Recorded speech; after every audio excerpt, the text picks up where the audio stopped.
Përshëndetje, jemi këtu në Prishtinë, tek observatori, me një ambient shumë të qetë dhe të këndshëm, bashkë me Noan, ku do diskutojmë rreth shëndetit mendor dhe sfidave të të rinjve në Ballkan, konkretisht në vendin tonë në Kosovë. Përshëndetje Noa. Si ndihesh si vajzë e re në kontekstin e shëndetit mendor dhe sfidave që përballemi ne si të rinj çdo ditë? Në përgjithësi nuk është të mërshëm, po i ka sfidat e veta. Janë disa momente ku për një me nashta nuk e gjejnë veten në Kosovë, nashta nuk i ku me fol, nuk i me kanë me fol, edhe ajo është normal sfida. Po.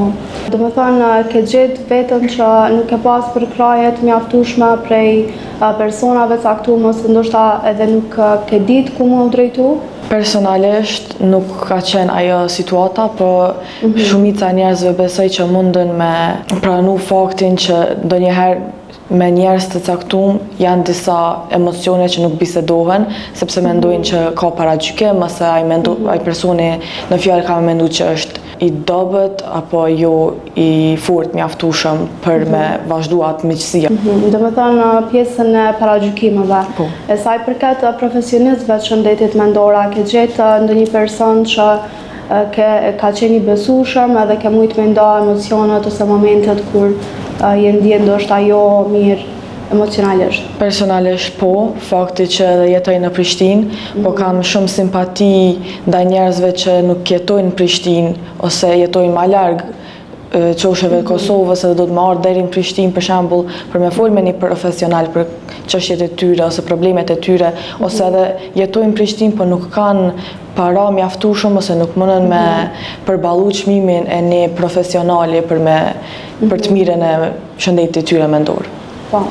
Atëherë Noa, sa ndihesh e lirë me diskutu për shëndetin mendor ose për emocionet në familje me të afërmit e tu, dhe sa bisedoni rreth shëndetit mendor?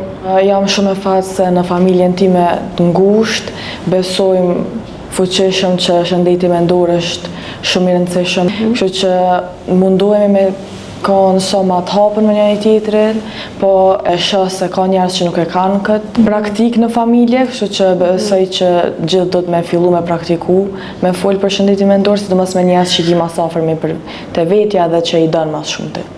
Atëherë je shumë e fatë, sepse pikërisht fillon prej familjes, përkraja dhe mbështetja që mandej kur është situata më serioze dhe me vazhdu tek profesionistët edhe më gjerë. Në shkolla, sa ke pa që kanë gjetë ndihmë rreth problemeve të shëndetit mendor?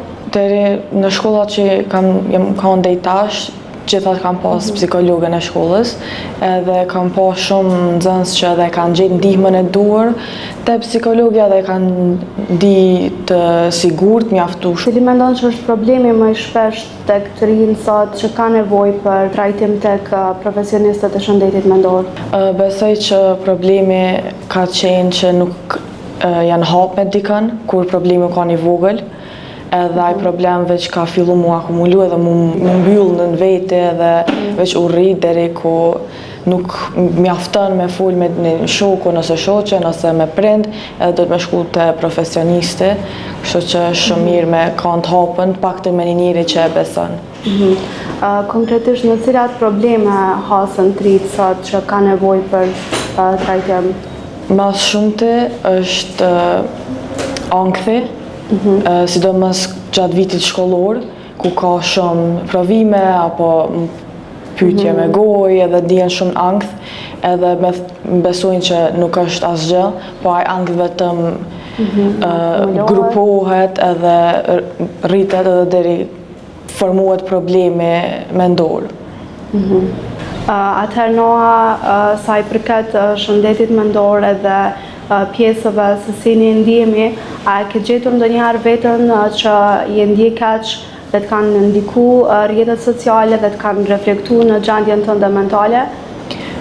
Tash puna rrjeteve sociale kjo varet krejt te personi edhe sa është sa e lejon rrjetin social me ndiku në jetën personale. Personalisht nuk e lejoj me ndodh ai efekt, Mund dikush me pas për shembull varet cilën anë rrjeteve sociale je, mund me kanë anën negative ku ti inspirohesh për të keq me thonë edhe veç bjen ma shumë në ankth apo në një fazë si depresioni, po ka edhe ajo ana e rrjeteve sociale që promovon shëndetin mendor, që promovon shëndetin fizik. Domethënë nuk je ndjen ndonjëherë e krahasuar, nuk e ke gjetë veten të krahasuar me dikë tjetër, duke pa në rrjetet sociale. Rrjetet sociale në përgjithësi të ndikojnë sa e lejon të më ndiku. Nëse e sheh për shembull një njeri ma bukur ose ma fit, me thonë, edhe e krahason ti veten, ajo të bën dëm ty, nuk të ndihmon kur gjë. Mundesh me u inspiru, me thonë, kjo ka ma fit ose kjo ka një vend ma të mirë psiqikisht, edhe mundesh me inspiru edhe me marr aksion, me ndryshu veten, po jo në vend krahasimi ku e ul veten edhe nënçmon veten.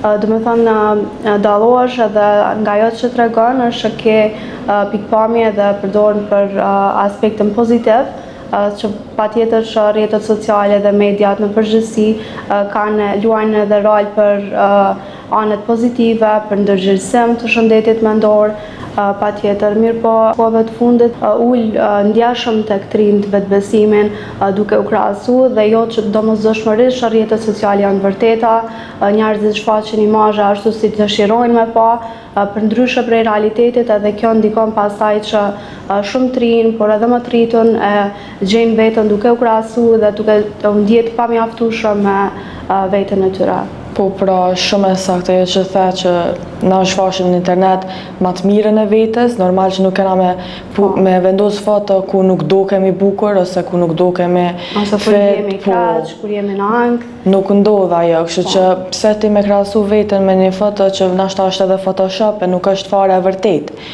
Kështu që për këto çka kisha marr veprim është me rrit ndërgjegjen e njerëzve që jo gjithçka është reale dhe jo gjithçka ka nevojë për krahasim, edhe jo gjithçka është e vërtetë, nuk është nevoja me krahasu veten, nuk është nevoja me nënçmu veten, po veç me marr aksion edhe me ia dash sa më të mirën vetes. Shumë bukur e tha që kjo është ideja dhe qëllimi që me kuptu që nuk është çdo gjë reale, mirë po edhe njerëzit postojnë momente kur janë të lumtur edhe nuk e tregojnë veten në momentet e tyre të dobta.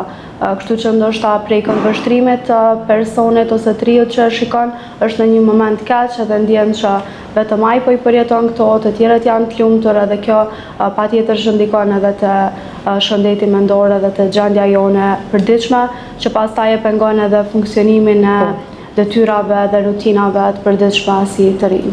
Sa ke pa nëpër rrjetet sociale ku ke pa bullizime ose fyerje të personave me njëri tjetrin që je ballafaqur edhe ti ndoshta ose di ndonjë rast? Ajo ndodh gjithë. Momentin që ti e vendos një foto në internet, dikush ka me thonë diçka. Sa mendon që janë të rëndësishme ato komente dhe a duhet merren parasysh? Ato komente veç do të me injoru.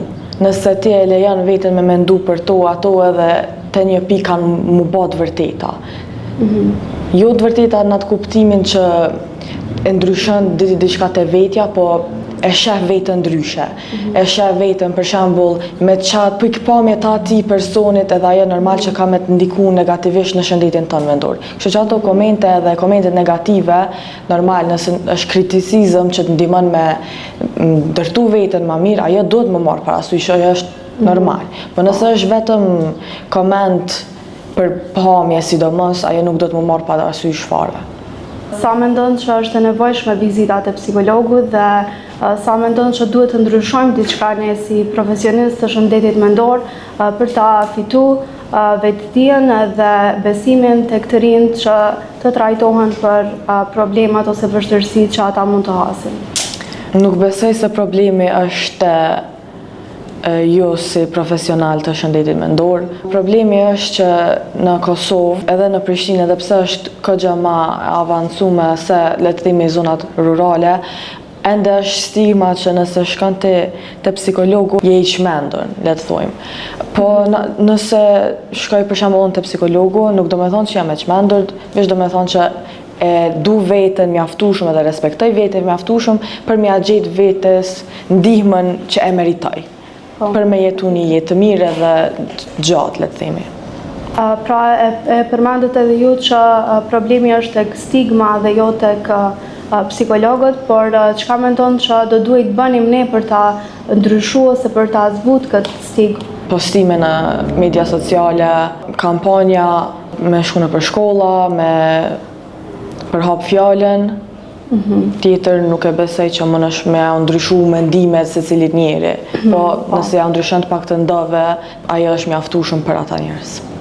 Do me thonë bëhen aktivitete kolektive që të paktën të ndryshojmë si shoqëri, sepse çdo herë do ketë ajo ana tjetër ose individ që do paragjykojnë ose do ta kenë stigmën ende, por që ka të bëj pikërisht me ta. Sidomos në shkolla do të me fillu me përhap fjalën që nuk është, nuk je i çmendur nëse shkon te psikologu, nuk je i çmendur nëse kërkon ndihmë, ekstra ndihmë, sepse këtë dinë që nuk mundemi me ndryshu mendimin gjyshit apo gjyshes apo njerëzve që janë të pjekur në moshë, po krejt fillon te fëminia edhe te mosha ma fragjile ose ma e butë, ma e ndihshme të thëmë, që është teenager years apo vitet e pubertetit, besoj që aty duhet mu fokusu, sepse për një mend është e ardhmja.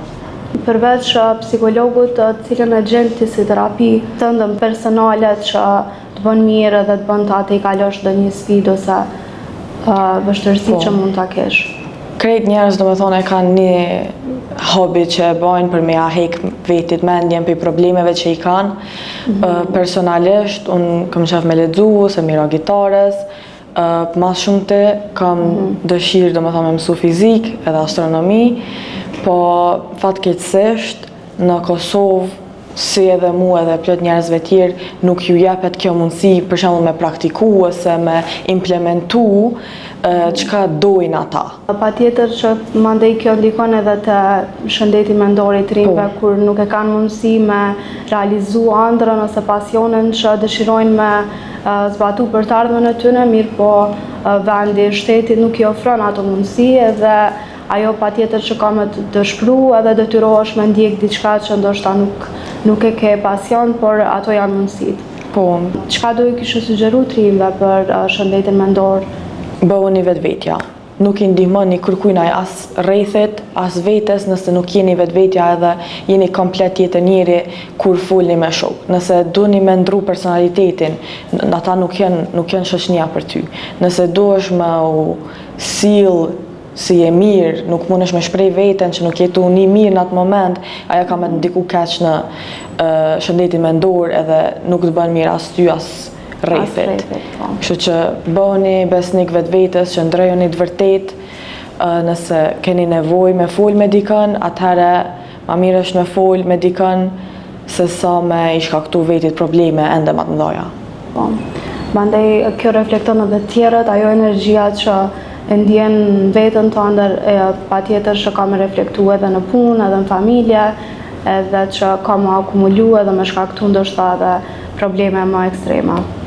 Atëherë Noa, faleminderit që ishe pjesë e këtij podcasti, faleminderit që ndave përvojat edhe mendimet e tua në lidhje me shëndetin mendor që ende fatkeqësisht vazhdon të jetë sfidë në vendin tonë, edhe ishte shumë kënaqësi që ishe pjesë e jona. Kënaqësia ishte edhe imja.